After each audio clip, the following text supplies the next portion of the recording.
Hey there YouTube, this is Vargas XX78, continuing my Tales from the Vargas Vault series. Taking a look behind the camera this time to look back at one of my favorite gaming magazines of all time, and that's Club Nintendo. I'm pretty sure I've mentioned that gaming magazine in a bunch of my videos before, but I just think it's a really good magazine worth checking out. The magazine itself came out in 1991. It's about to have its 20-year anniversary, and I wanted to compare it with its American version, Nintendo Power. This is the 100th issue of Nintendo Power, which is the one I have in hand. And the big difference between Club Nintendo and Nintendo Power is the information that it has inside. I always found it frustrating that, you buy a game, you boot it up, and you buy the magazine to get the information. This was before the internet, kiddies. So, you didn't have information as available. Magazines were pretty much your bread and butter to know about the games. And the thing that really annoyed me about Nintendo Power is that you read the magazine and, guess what? The first three levels are totally detailed for you. It tells you where all the secrets are, what to watch out for, and I found that really annoying. I mean, I've always been the idea that if you buy a game, you beat it by yourself, or like I said, you could, like you did in the old school, you would call a friend and ask him for tips. But when a magazine tells you how to beat the first three levels, it's a total bummer. And then another thing that always annoyed me is, they tell you how to beat it, and then at the end of the magazine, man, they give you this little review. I mean, basically, they just tell you what they think in one paragraph about the graphics, the play control, the game design, the sound, and what you'll think of it, and then closing comments, and then a score. It really doesn't give you that much information. I mean, you know, that's all something that really annoyed me about Nintendo Power. The covers were cool, and the posters that include are also cool, but for gaming information, this just didn't, satisfy my fix. But compare it to Club Nintendo, and this is the latest issue of Club Nintendo. Look at that beautiful Super Mario Galaxy 2 cover.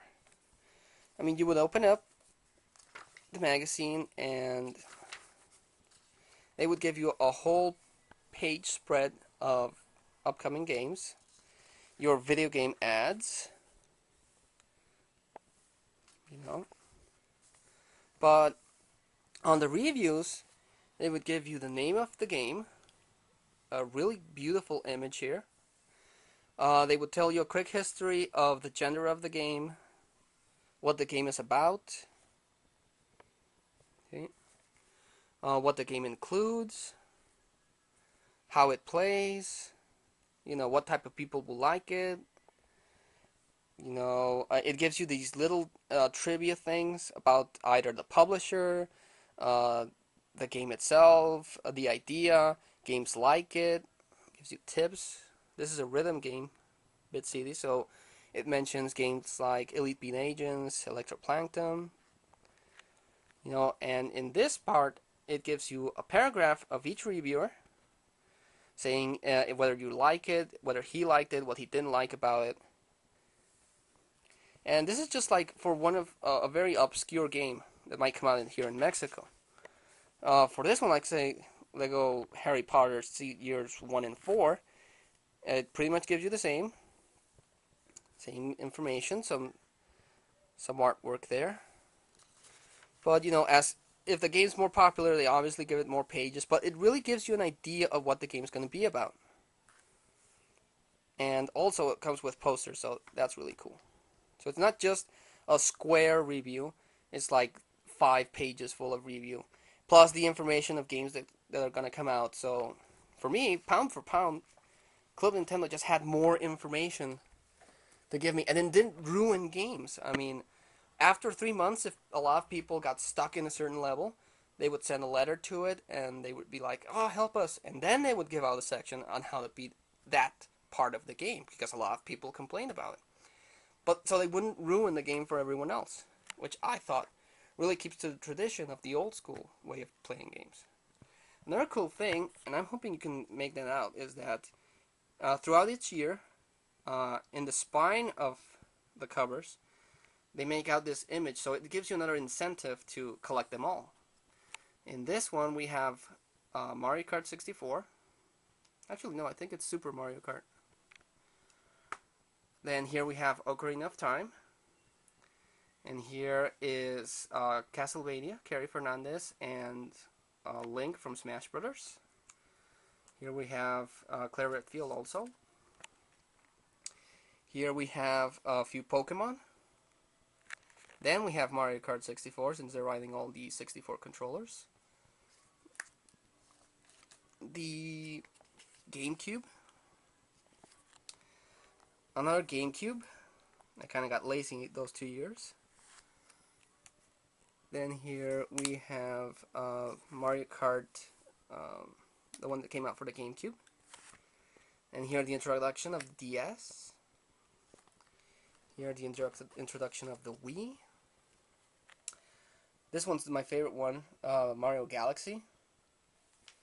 Then Smash Brothers Brawl, Wario Land Shake It, and the one they're doing right now is a really cool, but you can't quite make it out, the new Zelda game that's going to come out for the Wii.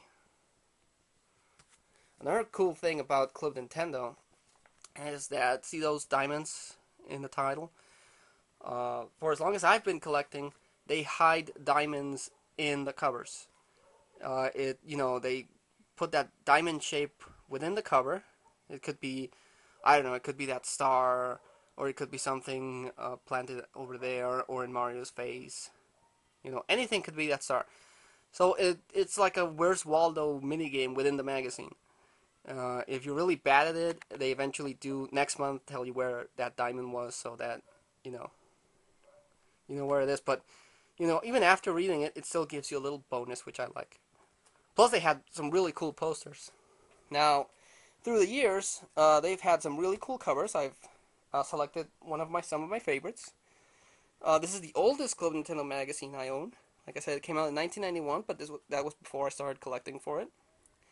This came out in 1994. It's issue 5, and it's the introduction to the Super Game Boy. Like I said, Club Nintendo just has awesome information in it.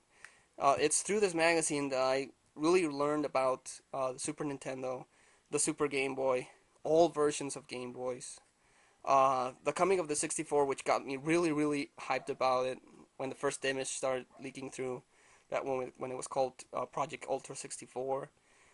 Then the jump to the GameCube and all the cool games that came out on the GameCube, which made for some really cool covers. Then the coming of the DS, the 64, everything.